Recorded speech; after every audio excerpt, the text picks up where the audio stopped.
Welcome back to the Super Sim series, where Tina just aged up into a toddler with the top-notch infant trait, and where Sally is, well, existing with complications. As a Super Sim, the main goal for little Tina's toddler phase is to achieve the top-notch toddler trait by maxing all 5 of her toddler skills. It's a trait that you as my viewers were very quick to point out is likely still bugged. You know, like pretty much everything else in the game. Some of you said I wouldn't get the trait at all and that I'd have to cheat to add the trait. Others revealed that like a weird magician's trick, the trait would randomly appear when Tina reached a young adult. Consider me curious, not unlike a cat. Speaking of comments, I also received an amazing tip to live in a micro home, and while this was a certified chart-topping banger of an idea, sadly that would make filming the video with nice angles very tricky, so sadly I had to pass on it. But while I said no to micro, I decided to say hello to a helpful lot trait, being penny pixies.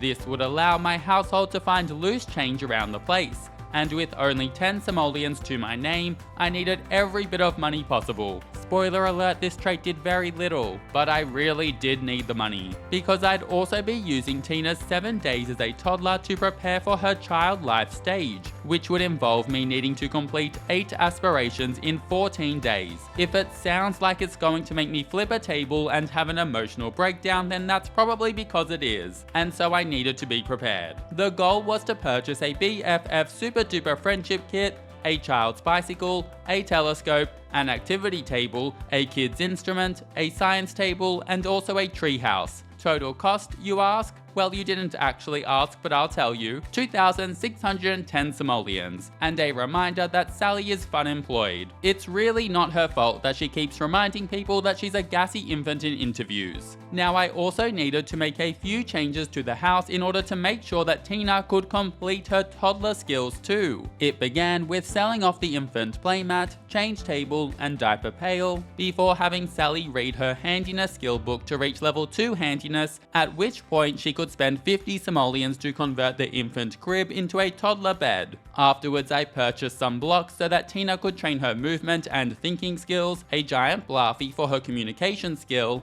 a potty both for the potty skill, and because with Sally already being a gassy parent, we didn't need Tina to struggle in that department too. Then thankfully I already had some toys to help with imagination. Plus I spent 5 simoleons on a cute wall mural, because having a blue elephant on the wall was a necessity. And that is a hill I will die on. Sadly, while I wanted to buy more, the budget wasn't really allowing it. Now at this stage, both Tina and Sally were exhausted. Side note, Sally was also smelling like a dumpster, and so I sent them both to bed. After waking and getting their needs to an okay spot, it was time for Sally to help Tina train her skills, mainly through some potty training, as well as some shape stacking. Let's be honest, Sally's version of helping was to stand out of Tina's sight and occasionally clap or appear cursed. But hey, if it helps the skill to increase faster, I'll allow it. Tina also increased her imagination skill a little bit too by playing with her toys, where I was reminded that she's a little werewolf. At the end of the night, Tina requested a bedtime story from Sally before adorably nodding off. Skill-wise, with the bonuses from a successful infant phase and a day full of playing,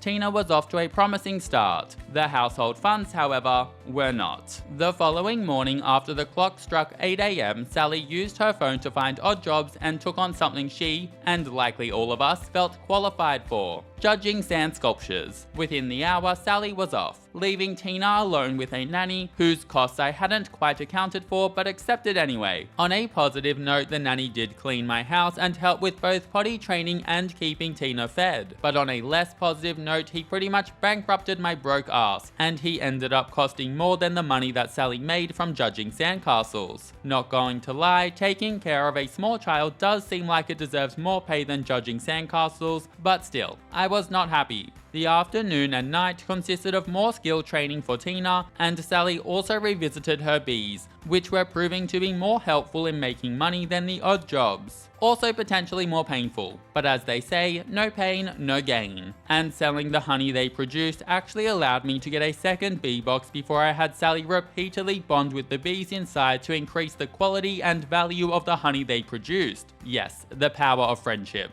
That night, I felt kind of evil as I made Sally potty train Tina while struggling to hold her bladder herself. But let's be real, Tina is the priority, so I didn't feel all too bad. And with Tina reaching level 2 potty and being able to go to the potty by herself, I then lined up lots of potty time interactions to max out the potty skill at level 3. That's one of the 5 skills down. The following day started off with a problem. Bills totaling 521 simoleons were delivered while Tina only had 77 simoleons to her name. I decided that I'd deal with this later. It was by this stage that I'd learnt 2 of Tina's toddler quirks. She loved being carried and she loved water, and so I decided to spice up the day by spending some time at a nearby water park in San Sequoia. Then as night fell, an opportunity struck. The Humor and Hijinks Festival was on. I quickly had Sally and Tina travel to the Arts Quarter area of San Myshuno before having Sally join the pranksters and continually perform mischief interactions to try and secure a win against the jokesters. Not even Kyle Kyleson was safe. Side note, the pranks between Sally and Kyle has me considering a side love story between them.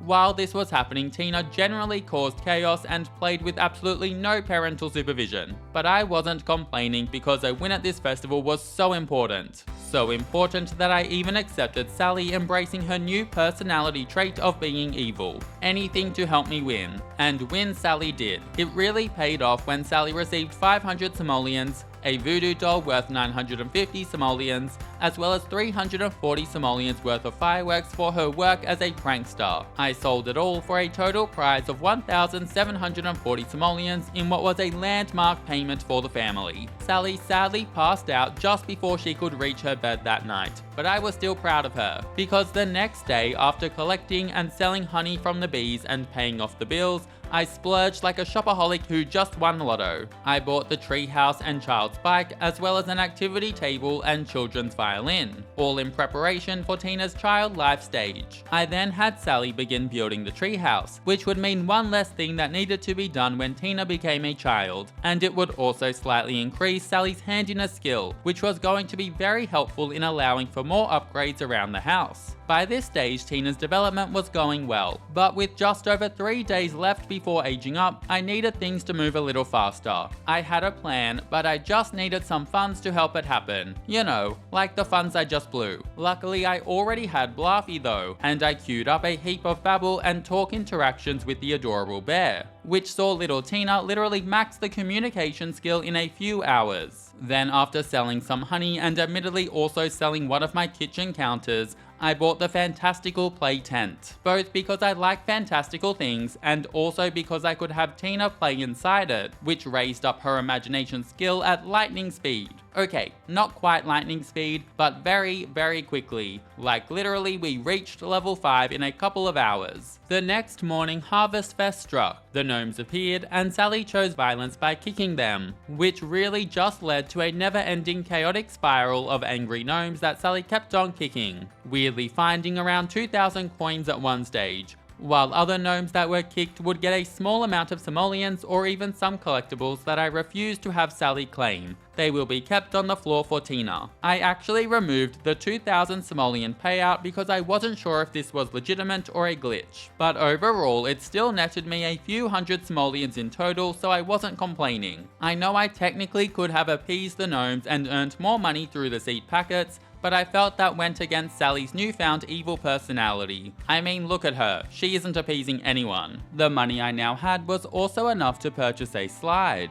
I went with Whalebert because who doesn't love whales? And then while Sally continued to build the treehouse, I had a rather smelly Tina live her best life going down the slide on repeat. No sleep. Climb, slide, another slide, no sleep. And after being enthused by the slide for way longer than any normal person would be, Tina reached level 5 movement, and the treehouse also finished being built too. You'll all be pleased to know that I then had Sally give Tina a much needed bath. By this stage, Tina still had 2 days to go until she aged up, and only the thinking skill left to max, and so I decided to switch my focus to character values. Character values come with the Parenthood game pack, and all 5 of them start out neutral. Depending on how your Sims act, they can go into the green, or conversely into the red. Aging from a teenager to an adult with these values in either the good or bad extremes will see your Sim gain an additional trait. The red extreme grants a negative trait, while the green extreme grants a positive trait. And Tina, being her fabulous self, would be going for green. After a night of repairing, cleaning, and Sally being her usual sacrificial self while Tina slept peacefully, it was then time to head out to the rec center. Sadly, I didn't realize Sally smelled really bad before I left, but I felt that maybe this could just be part of the strategy to keep the townies away. Awkwardly at the rec center, Judith Ward was occupying the kids area, taking out her rage on Bluffy. But thankfully, we smelt really bad, so she left when we arrived. It was here that I took the time to start teaching Tina to say please and thank you, which gave the little girl a small boost to her manners character value. I had planned to also start teaching Tina to say sorry, but I realized that Sally was in an absolute state, and so I made her run home. But while Sally was struggling, Tina was thriving. But it was then that I realized something very pressing. There was about 12 hours until Tina needed to age up, and her thinking skill was still level 4. Getting that skill to level 5 felt as urgent as my power walks to the bathroom after a large iced coffee with an extra shot. I very quickly got Tina studying shapes, and I didn't look back. I just looked at those cubes and thought, Tina, you better study them cubes. And then I thought, Sally, you better help Tina study them cubes. I did push them a little too hard because they both passed out, but I had a level 5 skill to reach. And so after a short nap, Tina was back to studying shapes before she finally maxed the skill.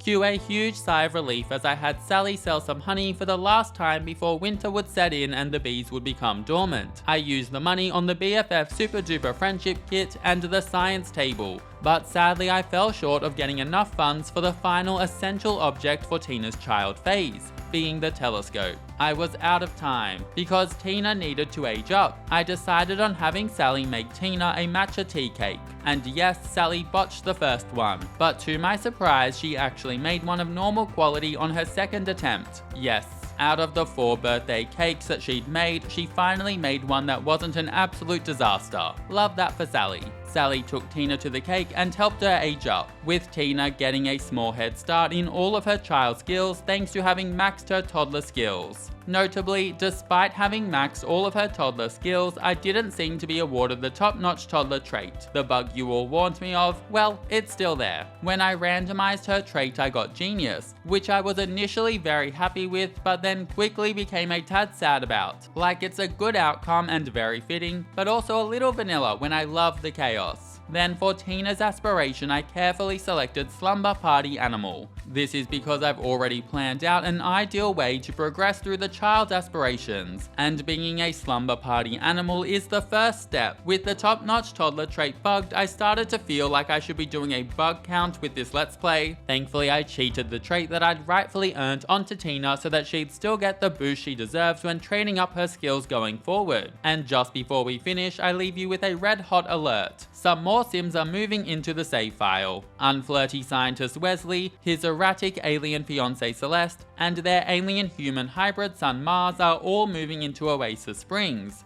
Keep an eye out for them in future episodes. Additionally, a Moonlight Cinema has popped up in San Sequoia. That's right, Tina's save file is going to evolve and develop with her. But overall, Tina is a toddler no more. Stay tuned, as next time we'll be trying to complete all 8 child aspirations in just 14 days, while also making progress on Tina's character values and a few important niche goals as well. Also, Tina can summon volcanic bombs now with her Sulani Mana trait. Love that for her. Thanks so much for watching, and I hope you have an amazing day. See you later.